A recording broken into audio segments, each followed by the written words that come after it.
মনে করেন বাংলাদেশে এখন এইসব জায়গায় বসে যারা কথা বলে, এই 15-20 জন মানুষ বা 100 জন মানুষ, এরা মনে করেন নাই, গায়েব। কোনো একদিন দেখলেন যে সবগুলোই গায়েব হয়ে গেছে। হতে পারে তো? এটারও সম্ভাবনা আছে, হতেও পারে, আল্লাহ না করুক। তো এখন এই জায়গাগুলো মেকআপ করবে কারা বলেন? এই জায়গাগুলো ফিল আপ করবে কে? আপনাদের মধ্য থেকেই তো মানুষ লাগবে নাকি? তো এই প্রস্তুতি আপনার কোথায়? অনলাইনে বসে আলেমের তো সমালোচনা করতেছে, অমুক হুজুরের সব ভালো, খালি 2টা বউ আছে, আর অমুক হুজুরের সব ভালো, খালি এই প্রবলেম, অমুক হুজুরের সব ভালো, খালি এই জায়গায় সমস্যা। মানে অ্যানালাইসিসের অভাব নয় আমাদের অনলাইনে আর কি। এবং অ্যানালাইসিসগুলো আলেমদেরকে নিয়ে বেশি। নিজে দেখা যাচ্ছে ফজরের নামাজে কোনোদিন নাই, নিজের চেহারায় দাড়িও নেই, নিজের টাকনুর নিচে কাপড়, নিজের পাশে হয়তো পর্দা নাই, রিজিকের ফিকির নাই। একজন আলেম 10টা বই লিখছে, ও কখনো বই লেখার যোগ্যতাও তার হয়নি, সে কোরআনও তেলাওয়াত করতে পারে, হাদিস তার মধ্যে কিছুই না। আমি কিন্তু অপমান করতে চাচ্ছি না, জাস্ট বলতেছি যে হয়তো ল্যাকিংস, তার যোগ্যতা একেবারেই নাই, কিন্তু এদিকে সমালোচনায় সে 100-100। তাহলে সমালোচনা করবে কে? যার ওই যোগ্যতা আছে সে। আলেম ভুল করলে আলেম করবে সমালোচনা, আপনি কেন কথা বলতে যাচ্ছেন? একজন দায়ী ভুল করলে আরেকজন দায়ী তাকে সেটা জানাবে যে ভাই এইটা এইভাবে করলে এইভাবে। আপনি কেন মাঠ গরম করে রাখতেছেন? এতে করে আদতে যেটা হচ্ছে, আমরা বিভক্ত হয়ে যাচ্ছি, একে অপরের সাথে খারাপ ধারণা সৃষ্টি হচ্ছে, আলেমে আলেমে রেশারেশি হচ্ছে। ইউটিউবাররা অনেক সময় কাজে উস্কে দেয়, ওর তো দরকার কন্টেন্ট থামদাই, হ্যাঁ অমুককে ধুয়ে দিলেন তমুক। তো তমুক যখন দেখতেছে আরে অমুক আমাকে ধুয়ে দিল, সেও আবার ওকে ধোয়ার জন্য একটা লেকচার রেডি করে বসে। কারণ ইউটিউবার আবার কন্টেন্ট পেয়ে গেল, ও আবার লিখলো যে তার জবাবে যেভাবে ধুয়ে দিলেন তমুক। ব্যাস, এই চলতে থাকলো, এতে মানুষ মজা দিচ্ছে। এগুলোতে কি হয় জানেন? সাধারণ মানুষ যারা, এই 90% সাধারণ মানুষ যারা যারা এইভাবে এত বেশি ইসলাম নিয়ে ভাবে না, নামাজ পড়ে, সত্য কথা বলবো, হালাল খাবো, এমন চিন্তা করে, জেনারেল ব্যাকগ্রাউন্ডের মানুষ যারা, তারা ইসলাম সম্পর্কে একটা বিরূপ ধারণা মাথার মধ্যে সেট করে ফেলে। তারা বলে যে আপনারা তো হুজুরদেরই তো ঠিক নাই, এই কথা বলে। আসলে কিন্তু হুজুররা ঠিকই আছে, কিন্তু আপনি উস্কায় একজনের পিছনে একজনকে লাগাই দিলেন। এই কাজটা ঠিক হলো না। এই জন্য আমি বলি যে ইউটিউবিংও যারা করতে চায় তাদেরকেও আগে যোগ্যতা অর্জন করতে হবে, পড়াশোনা করতে হবে, কোরআন বুঝবে, হাদিস বুঝবে, অন্তত আলেমের কাছে গিয়ে পরামর্শ করে তো কাজ করবে। কয়জন আলেমদের সাথে পরামর্শ করে কাজগুলো করে জিজ্ঞাসা করেন? কতজন আলেমদের কাছে গিয়েছে, বড় বড় আলেমদের কাছে, যে ওস্তাদ আমি এইভাবে কাজ করতে চাই, এইভাবে কীভাবে করতে হবে? আচ্ছা, এখন মূল কথায় আসি ভাই। আমাদের এই জ্ঞানতাত্ত্বিক আগে বিপ্লবটা ঘটাতে হবে, আল্লাহ পাক তৌফিক দান করেন। শুধুমাত্র আবেগ দিয়ে দিন কায়েম হবে না। আমি যে পড়াশোনার সিলেবাসগুলো বললাম, কোরআনের সাথে হিফজ, দাওয়াতের জন্য যে হাদিসগুলো দরকার, যে কোরআনের আয়াতগুলো দরকার, যে প্রাসঙ্গিক বইগুলো দরকার, এগুলো পড়বেন। পাশাপাশি আরবি ব্যাকরণের কিছু বই আপনাকে পড়তে হবে, অ্যাটলিস্ট মিজান মুন সাহেব, অ্যাটলিস্ট আপনাকে নাহু, হেদায়েতুন নাহু, এই বইগুলোর ধারণা থাকতে হবে। না হলে আপনি এবারত পড়তে পারবেন না, এবারত পড়তে পারবেন না ভাই। এগুলো কথা বলা সহজ অনলাইনে, আপনারা বোঝেন না বলে আপনাদেরকে এগুলো গিলায় মানুষ। যার জেনারেল মানুষরা বোঝে না বলে মানুষকে গিলায়, ভাব দেখায় যে আমি অনেক বড় পণ্ডিত। বিশ্বাস করেন, হাদিসে জিবরিল একটা হাদিস, এই 1 পৃষ্ঠার হাদিস, জাস্ট এরকম বহু তথাকথিত শায়েখ আছে, বসলে পড়তে পারবে না। ওলামা হকের সামনে বসে পড়তেই পারবে না এবারও ঠিক করে। বিশ্বাস করতেছেন না? এত সহজ না কিন্তু। এবারতের একটা জের জবর উল্টাপাল্টা হয়ে গেলে অর্থ পরিবর্তন হয়ে যায়। একটা জের জবর উল্টাপাল্টা হলে অর্থ পরিবর্তন হয়ে যায়। এখনো আমি নিজের কথা বলতেছি, এবারত 3 বার চেক করতে হয় আমাকে, এখন পর্যন্ত চেক করে কোনো আলেমকে দেখাতে হয় যে ওস্তাদ আমার এবারতের এই ঠিক আছে কিনা, ঠিক দিতে পারছি না, ভুল হয়েছে। তারপরেও আমি বিশ্বাস করেন 100% ঠিক দিতে পারতেছি না, এখন পর্যন্ত না। আমাদের আলিয়া ঘরানার, কওমি ঘরানার অনেক ছাত্র আছে, আমাদের ভাইরা মন খারাপ করে না, অনেক ছাত্র আছে যারা দাওরা হাদিস পাশ করার পরেও কেউ এবারতে ভুল করেন না। ভুল হয় না আমাদের। আর একজন মানুষের ধার কাছেই গেল না, সে বলতেছে আমি শাইখ হয়ে গেলাম। আজীব একটা ব্যাপার। আমি তো বলে দিচ্ছি আপনাকে, আলহামদুর পার্থক্য বুঝতেছে না। হ্যাঁ, ইত্তাকু রব্বুকুম, ইত্তাকু এটা কি ইত্তাকু দিয়ে লিখা আছে, আর রব্বুকুম লিখা আছে, না রব্বাকুম লিখা আছে? তো এটা বুঝলোই না পার্থক্যটা কি। তাসআলুনা তাসাআলুনার পার্থক্য বুঝতে পারলো না। তা অনেক ব্যাপার আছে ভাই, এইগুলো ভিতরের কথা, সব সময় সব ভিতরের কথা বলা যায় না, কিন্তু এখন বললাম কারণ আপনারা অনেক সময় অনলাইনে বিভ্রান্ত হয়ে যান। অনলাইনে দেখালো যে আমি খুব সিংহ, কিন্তু বসায় দেন আরবি কিতাবগুলো নিয়ে বিড়াল হয়ে বেরোয় আসবে।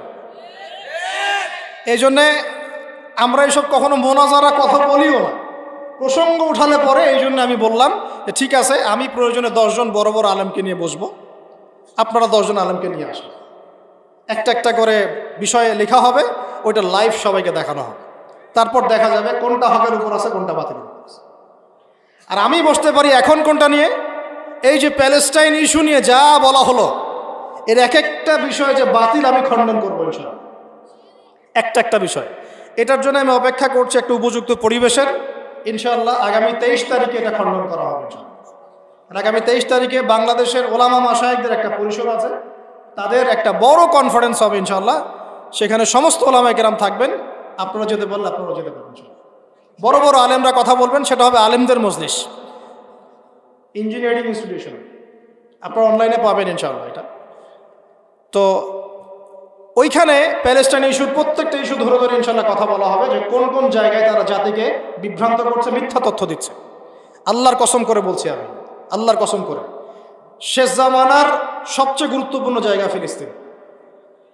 যতক্ষণ পর্যন্ত ফিলিস্তিন মুসলমানদের হাতে আসে নাই, ইহুদিদের পতন হয় নাই, মুসলমানদের কোনো স্বাধীনতা নাই। যেদিন এই পৃথিবী থেকে এই সমস্ত জায়নিস্টদেরকে মুছে ফেলা হবে, ওই দিন মুসলমানরা চিরস্থায়ী স্বাধীনতা অর্জন করবে। এবং ওই জায়গায় যে ভাইরা তাদের জান বাজি রেখে যুদ্ধ করছে, এরা কশ্চিনকালেও খারাজি না, এরা কশ্চিনকালেও মিসগাইডেড না, এরা কশ্চিনকালেও গলদ আকিদা গলদ মানহাজের মানুষ না। এদের আকিদা ঠিক আছে, এদের মানহাজও ঠিক আছে, এদের কাজও ঠিক আছে। প্রমাণ করতে চাইলে প্রমাণ করুক। এরা ইহুদিদের তৈরি করা নয়, এরা এই ভূপৃষ্ঠের মধ্যে এখন পর্যন্ত সবচেয়ে সাহসী মানুষ। এর আগ পর্যন্ত এরা বলেছিল যে তালেবানদের আকিদা ভালো না, এটা সেটা। পরে আপনারা দেখলেন যে তারা কি করলো আমেরিকার সাথে। এখন পর্যন্ত তারা লজ্জা হয় না, এখন পর্যন্ত বলছে যে আকিদা ভালো।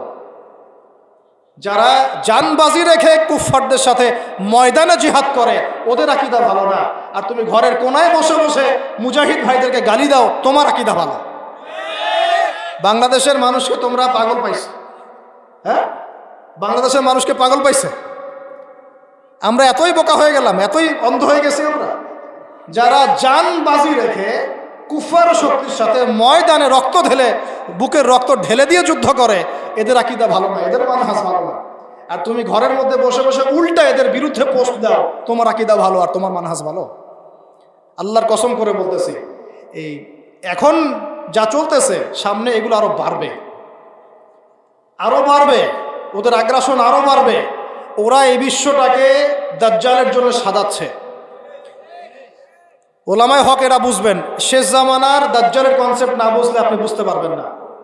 ওরা ওই জায়গাটা স্বাধীন করতে চাচ্ছে দাজ্জালের জন্যে, ওরা ওখান থেকে ওর শাসন কায়েম করতে চায়। নবীজি বলেছেন শেষ জামানায় 40 দিন ও ওখান থেকে বিশ্ব শাসন করবে। কতদিন? তারপরে মাহদির বাহিনীর হাতের পরাজয় লেখা আছে, ঈসা আলাইহিস সালামের হাতে এদের পরাজয় লেখা আছে। এরপরে ইনশাআল্লাহ তাআলা ওই জায়গায় ইসলামী খেলাফত আবারও কায়েম হবেই হবে ইনশাআল্লাহ। যারা যা ইচ্ছা করে নেয় করুক, যা ইচ্ছা বলে বলুক, যত মুনাফিকি করে করুক, কিছুই করতে পারবেন ইনশাআল্লাহ। আল্লাহ রাব্বুল আলামিন আমাদের সবাইকে কথাগুলো বোঝার তৌফিক দান করুন।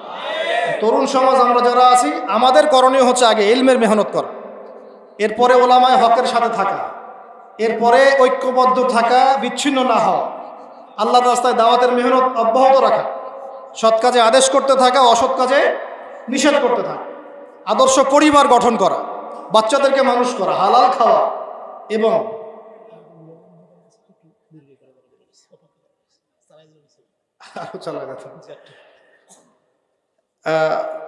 কয়টা পয়েন্ট বললাম বলেন? ইলমি মেহনত অব্যাহত রাখবো ইনশাআল্লাহ। ওলামায়ে হকের সাথে সম্পর্ক থাকবে, পরামর্শ ভিত্তিক চলবো ইনশাআল্লাহ। 3 নাম্বার, হ্যাঁ, ঐক্যবদ্ধ থাকতে হবে, বিচ্ছিন্ন হব না ইনশাআল্লাহ। আমরা আলেমদের জামাত থেকে বিভক্ত হব না ইনশাআল্লাহ। 4 নাম্বার হচ্ছে আমরা আদর্শ পরিবার গড়ার চেষ্টা করবো ইনশাআল্লাহ। অবশ্যই অবশ্যই হালাল খাবো, হারামে যাব না। ইস্যু পাগল হব না, ইস্যু পাগল না হয়ে মূল জায়গায় ফোকাস করবো ইনশাআল্লাহ। আমরা চেষ্টা করব আমাদের সন্তানদেরকে মানুষ করার। আল্লাহ পাক তৌফিক দান করেন। পরিবার যখন গঠন করব, নেককার মেয়ে ছাড়া বিয়ে শাদী নাই। নেককার মেয়ে পাবো না, বিয়েও করার দরকার নেই, নাকি? নেককার মেয়ে না পাইলে কি করবেন? রোজা রাখতে হবে। হ্যাঁ, নেককার মেয়ে না পাওয়া পর্যন্ত রোজা রাখতে হবে।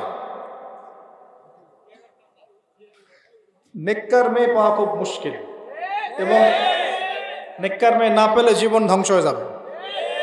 এই জন্যে আমার পরামর্শ শোনেন, মহিলাদের মধ্যে দাওয়াতের মেহনত বাড়ান। যখন মেয়েদেরকে তৈরি করা যাবে ইমানি জজবায়, তখন ইনশাআল্লাহ নেককার মেয়ে পাওয়া যাবে। মেয়েদের মধ্যে মেহনত কোথায়? মেয়েদের মেহনত তো সব মার্কেটে, বাজারে। বাজারে গেলে আপনি ছেলেদের চেয়ে মেয়েদেরকে বেশি দেখতে পাবেন। তো বাসায় আমরা চাকরি বাকরি যারা করি, টাকা পয়সা বউয়ের হাতে দিয়ে দিই, ব্যাস তারা এখন মার্কেট করতেছে। মেয়েরা বউরা বোনরা মার্কেট করতেছে, আমরা বাসায় বসে আছি, বাজার ঘাট করে আছে। এখন তো পুরুষ নির্যাতনের যুগ চলতেছে। এটা নারী নির্যাতনের যুগ নাই, আর ওটা শেষ, ওটা শেষ, কেস। এখন চলতেছে পুরুষ নির্যাতনের যুগ। হ্যাঁ, ঘরে ঘরে পুরুষ নির্যাতন, আর বেচারা কিছু বলতে পারে না, মানে চক্ষু লজ্জায় আর কি। হ্যাঁ, তো পুরুষ মানুষের জীবন আবার অনেক কষ্টের, ওইটা আরেকদিন কথা হবে ইনশাআল্লাহ। একদিন ইনশাআল্লাহ ইসলাম এবং পারিবারিক জীবন নিয়ে আলোচনা হবে ইনশাআল্লাহ, দীর্ঘ আলোচনা, ওইটা মিনিমাম 2 ঘন্টা সময় লাগবে। তবে আমরা এখন আদর্শ পরিবার করার চেষ্টা করব, বাচ্চাদেরকে মানুষ করব, এবং নেককার মেয়ে দেখে বিয়ে করবো ইনশাআল্লাহ। আর নিজের চরিত্র পবিত্র রাখলে পরে আল্লাহ পাক নেককার স্ত্রী দিবে। আর কি, সবাই মিলে দিন জিন্দা করার তামান্না মনের মধ্যে রাখবো। আমাদের ওই প্রথমে বলেছিলেন যে আমরা সবাই ভালো আছি কিনা, ওই ব্যক্তিগত ভালো থেকে লাভ নাই। যতদিন উম্মাহ ভালো নাই, আমরাও ভালো নাই। আমাদের নামাজ ছাড়া যাবে না, ফ্যান্টাসি বন্ধ করে নামাজ পড়া শুরু করতে হবে। সপ্তাহে সপ্তাহে কমপক্ষে 1 থেকে 2 দিন রোজা রাখবেন, কমপক্ষে সোমবার, কমপক্ষে বৃহস্পতিবার। আমল নিয়ে আসেন, নিজের মধ্যে আমল নিয়ে আসেন। ডেইলি কোরআন তেলাওয়াত করবেন, ডেইলি জিকির আজগার করবেন। সপ্তাহে সপ্তাহে আপনি যে আলেমকে ফলো করেন বা যে আলেমদের সাথে আপনার সম্পর্ক, তাদের সাথে জিয়ারত করবেন, পরামর্শ নেবেন, ইমান তাজা হবে। সোহবত অনেক বড় জিনিস, সোহবত অনেক বড় জিনিস। এটা আপনি এখন বুঝতে পারবেন না, আগে সোহবতে যান, আপনি তখন পার্থক্য করতে পারবেন আগের আপনার চিন্তা এবং এখনকার আপনার চিন্তা। ঠিক আছে? কারণ মনে করেন আপনার মধ্যে বিনয় আছে, কোনটা বিনয় আর কোনটা আপনার নিজের সম্মান হানি করা, এটা আপনি পার্থক্য ধরতে পারতেছেন না। আলেম ধরাই দিবে আপনাকে। আপনার মধ্যে গায়রত আছে, ব্যক্তিত্ব আছে, কিন্তু আপনার এটা কি ব্যক্তিত্ব না অহংকার, না কোনটা অহংকার আর কোনটা ব্যক্তিত্ব, এর পার্থক্য আপনি বুঝতে পারতেছেন না। আলেম আপনাকে ধরাই দিবে, আপনার শায়েখ আপনাকে ধরাই দিবে, আপনার পীর আপনাকে ধরাই দিবে। এজন্য আমাদের ওস্তাদদের সোহবত লাগে। তো আল্লাহ পাক আমাদেরকে সোহবত নসিব করেন, আমিন। আর এখন তো বরেণ্য আলেমদের সংখ্যা কম, তো যাদেরকে পেয়েছেন তাদেরকে আল্লাহর রাস্তে আর এই সুযোগ মিস করেন না। ঠিক আছে? এরপর অবশ্যই আমাদের জানমাল ব্যয় করে আল্লাহর দিন প্রতিষ্ঠার সংগ্রাম করতে হবে, এবং এইটা আমরা বুঝবো সিচুয়েশন অনুযায়ী কাজ হবে। মানে আবেগের বশে কোনো পদক্ষেপ না, খালি আবেগ দিয়ে শোডাউন ফ্যান্টাসি দিয়ে কোনো কিছু না।